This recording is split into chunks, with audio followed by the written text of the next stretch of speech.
ملتان کے قریب جلال پور پیروارہ میں M5 کا ایک اور حصہ سیلاب میں بہہ گیا۔ چیف پولیس آفیسر کے مطابق موٹر وے کا مشرقی حصہ شگاف پڑنے سے سیلاب میں بہا۔ اس سے پہلے M5 کا مغربی حصہ سیلاب میں بہہ گیا تھا۔ موٹر وے پر دریائے ستلج کے پانی شدید بہاؤ کے ساتھ دریائے چناب کی جانب بہہ رہا ہے۔ پانی کا بہاؤ کم کرنے کے لیے شگاف میں بڑے پتھر ڈالے جا رہے ہیں۔ ملتان سے جھانگڑا تک 8ویں روز بھی موٹر وے ٹریفک کے لیے بند ہے۔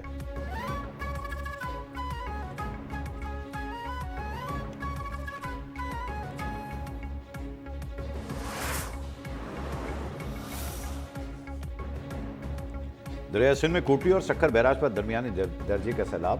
کوٹلی بیراج پر پانی کی آمد 3,41,000 کیوسک ریکارڈ، سکھر بیراج پر 4,20,000 کیوسک ریکارڈ۔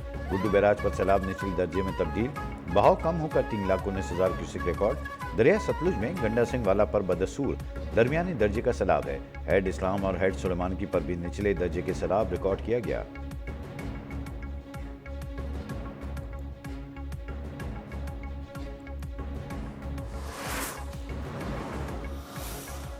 موٹر وے پہ ابھی کسی قسم کے کسی بریچ کا کوئی فیصلہ نہیں ہوا۔ مونسون 2025 از اوور ناؤ۔ مونسون مکمل ختم ہو چکا، تمام دریاؤں میں اب صورتحال نارمل ہو گئی۔ Director general PDMA Punjab Irfan Ali Kathia کی لاہور میں پریس کانفرنس کہا، M5 موٹر وے سیلابی پانی کی وجہ سے متاثر ہوئی۔ M5 موٹر وے کو ہر قسم کی ٹریفک کے لیے بند کیا جا چکا ہے۔ پچھلے 48 گھنٹے سے پانی کم ہو رہا ہے۔ اب تک موٹر وے پر کسی قسم کی بریچ کا فیصلہ نہیں ہوا۔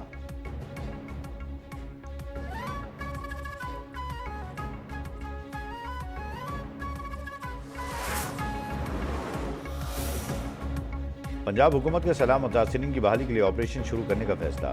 وزیر اعلیٰ پنجاب مریم نواز کی زیر صدارت اجلاس میں فلڈ ریلیف کمیٹیاں اور سیلاب متاثرین کے لیے سروے فارم، موبائل ایپ اور مانیٹرنگ ڈیش بورڈ قائم کرنے پر بریفنگ۔ مریم نواز نے کہا کہ حکومت سیلاب متاثرین کی بھرپور امداد کے لیے یکسو ہے۔ حکومت کو سیلاب متاثرین تک خود پہنچنا چاہیے۔ متاثرین کو امداد کی ترسیل کے لیے زیادہ کیمپ اور پوائنٹس قائم کیے جائیں۔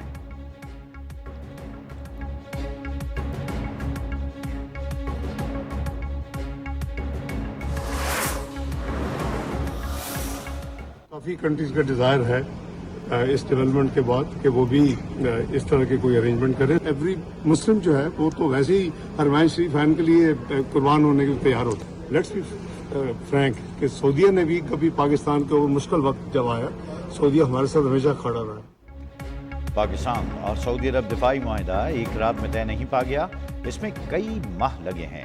دیگر ممالک بھی ایسے معاہدے کا حصہ بننے کی خواہش رکھتے ہیں، لیکن اس بارے میں ابھی کچھ کہنا قبل از وقت ہوگا۔ نائب وزیر اعظم اور وزیر خارجہ اسحاق ڈار کی لندن میں میڈیا سے گفتگو۔ وزیر خارجہ اسحاق ڈار کو مصری ام منصب کا بھی فون۔ بدر عبدالعاطی نے دفاعی معاہدے پر مبارکباد دی۔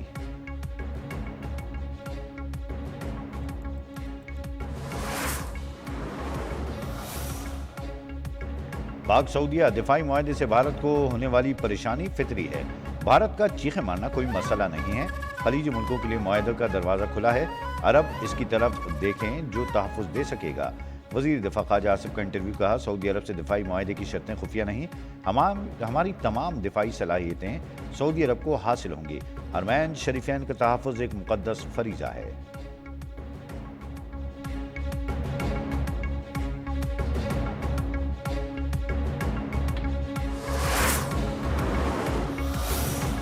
Signed the Strategic Mutual Defense Agreement. This agreement reflects the shared commitment of both nations to enhance their security and achieve security and peace in the region and the world, aims to develop aspects of defense cooperation between the two countries and strengthen joint deterrence against any aggression. Pakistan اور سعودی عرب کے درمیان ہونے والا تاریخی دفاعی معاہدہ کسی تیسرے ملک کے خلاف نہیں ہے۔ معاہدہ خطے میں امن و استحکام میں اہم کردار ادا کرے گا۔ ترجمان دفتر خارجہ شفقت علی خان کا کہنا ہے، پاکستان اور سعودی عرب کے تعلقات بھائی چارے اور تعاون کی منفرد مثال ہیں۔ پاکستانی عوام کو سرزمین حرمین شریفین سے خاص عقیدت ہے۔ 1960 کی دہائی سے دفاعی تعاون پاکستان سعودی تعلقات کا بنیادی ستون رہا۔